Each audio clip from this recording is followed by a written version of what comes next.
a couple of questions and a couple of points for you. Number one, why do you think that it's odd that they cleaned up a disaster area?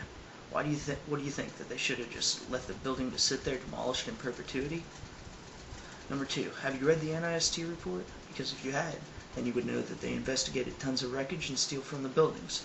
Oh, and please bring up thermate. I double fucking dog dare you, because it's a false claim. Dr. Jones finds some chemicals that could have been used for thermate, except for one, the most important one, and that is barium nitrate. No trace of that whatsoever. Number three, World Trade Centers 1 and 2 didn't collapse from fires alone. They fell because, number one, the impact of the plane severed and damaged support columns, dislodged fireproofing insulation coating the steel floor trusses and steel columns, and widely dispersed jet fuel over multiple floors. And number two, the subsequently unusual large jet fuel ignited multi-floor fires, which reached temperatures as high as 1,000 degrees Celsius, significantly weakening the floors and columns, which dislodged fireproofing to the point where floors sagged and pulled inward on the perimeter columns. This led to the inward bowing of the perimeter columns and failure of the south face of World Trade Center 1 and the east face of World Trade Center 2, initiating the collapse of both towers. Both photographic and video evidence, as well as accounts from New York Police Department Aviation Unit during the half-hour period prior to collapse, support the sequence for each tower. That's from the NIST report. I suggest you read it. Furthermore, World Trade Center 7 didn't fall from fire alone either.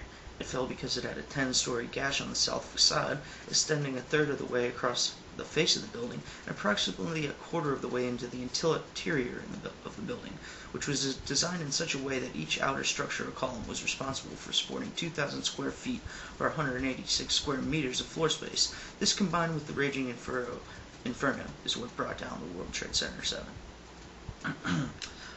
Number 4. Nobody knows how fast the buildings fell, and anyone who tells you that they know for sure is lying through their fucking teeth, because the bottom floors were obscured by dust and debris. However, it shouldn't take a genius to figure out that they didn't fall at free fall speeds. Though because one can see with the naked eye, the debris from the top fell faster than the buildings themselves. But using audio-visual and seismic data, the best estimate is the buildings fell between 12.5 and 15 plus seconds.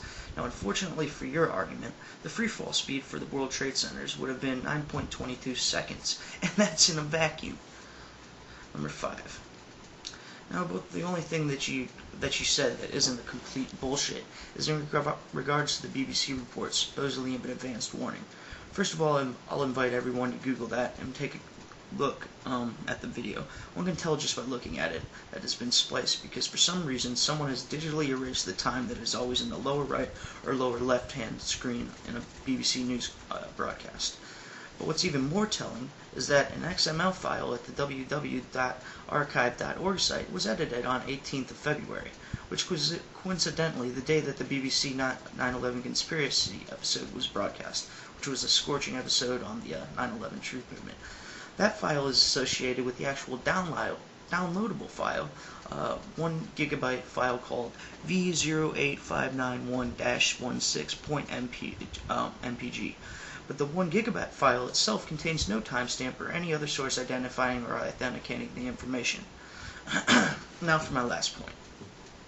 Here are a few numbers that take controlled demolition theories well past the point of rational credulity.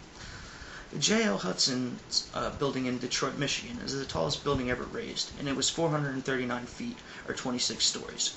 Now, World Trade Center 7 was 570 feet, 47 stories, or 1.3 times the height of the J.L. Hudson. World Trade Centers 1 and 2 were 1,368 feet, or 110 stories, or 3.12 times the height of the J.L. Hudson. So on 9/11, 3 buildings were raised with perfect precision. One was 131 feet taller than the record tower, and the other 2, minus cell phone antennas, were 929 feet taller than the record holder. Now, according to James Santoro of Controlled Demolition Incorporated, for them to bring down the Hudson building, and I quote, "It took us 24 days with 12 people doing nothing but loading explosives." Now, the construction of the towers in the Hudson buildings were different, and the towers would have needed less explosives if they were the same height. However, the towers were much taller and had more columns to cut as a result. Even if they did have the same amount of columns, it would still have taken 72 days with 12 people doing nothing but loading explosives. That's just one building. Add the second tower in World Trade Center 7, and you see where we're going with this. Thanks for the bullshit, Skippy. It's been a real treat. Now get back. Now go get fucking tased because you just got pawned.